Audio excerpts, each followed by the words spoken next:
Say hello to Danielle K. Say hello to Danielle.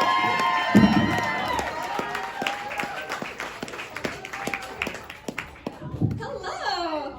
I'm so excited to talk to you all. Thank goodness for Xanax. Something that has given me a lot of anxiety since growing up is since I was born, I was told by my parents that the goal in life, oh, and I'm Jewish by the way, is for Jews to marry a Jewish doctor. And it can't be Jewish or doctor. It has to be Jewish and doctor. Of course, it makes sense. So it was a real shock for them when I only met one of the requirements. And my parents sometimes forget it. And my mom comes up to visit me in the city. She's like, so Dan, have you met any nice Jewish boys in the city lately? And I'm like, Mom, you know I've been in a committed relationship for the past 2 years. So no, I have not.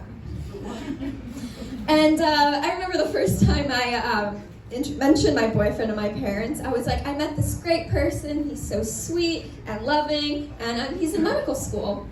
Well, completely glossing over that, my mom's like, but is he Jewish? I'm like, no, he's Indian. And she's like, oh, so he's an Indian Jew.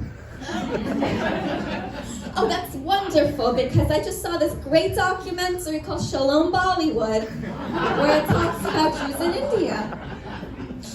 My mom really needs to focus on her own love life. She should probably start talking to my dad about it. By the way, my parents are here tonight. Give a hand for me.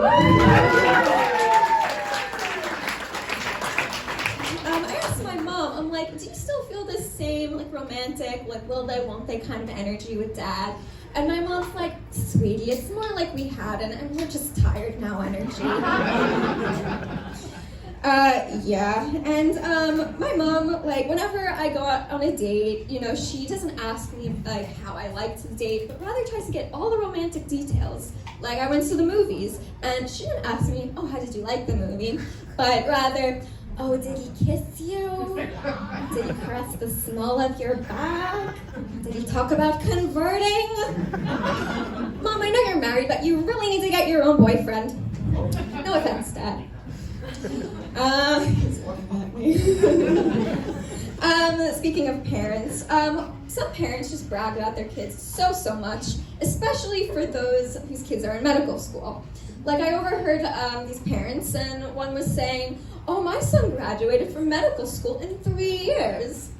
The other one's like, oh, that's cute. Well, my daughter graduated while she was still in high school. Then the other one's like, well, my son graduated while he was a fetus, and he performed his own delivery. Sometimes I think they're lying, just to, yeah.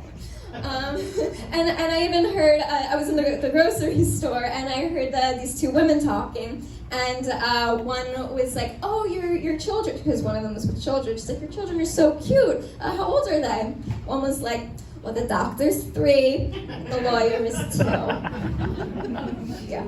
Some of you may be wondering, with all this talk of doctors and lawyers, why is it considered to be so important to be a doctor in Jewish culture?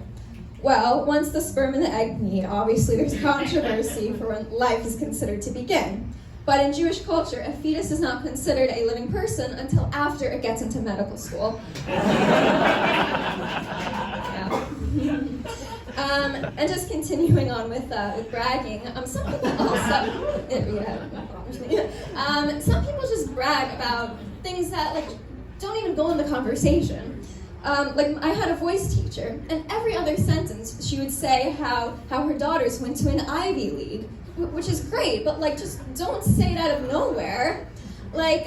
She would be like, sing from your diaphragm, which is what my daughters learned at their anatomy class in Princeton. Thank you, I'm glad I know that now. Yeah. Something not to brag about, as some of you may or may not know this, but there is a tax on tampons and pads and other menstrual products because it is considered a luxury item. What do they expect me to be like? I'll have 2 boxes of pads and a bottle of Chardonnay. I'm so rich. I hope they're serving pads on my private jet on the way to my private island. Is that really what they think of us? And speaking of shopping, has anyone done any online shopping at all? Yeah. Yeah, a little bit. I've done a lot.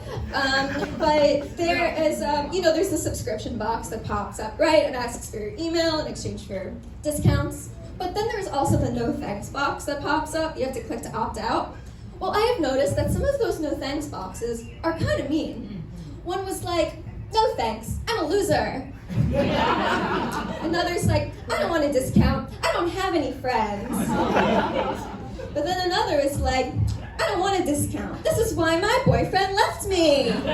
My name's Danielle, thank you so much and good night.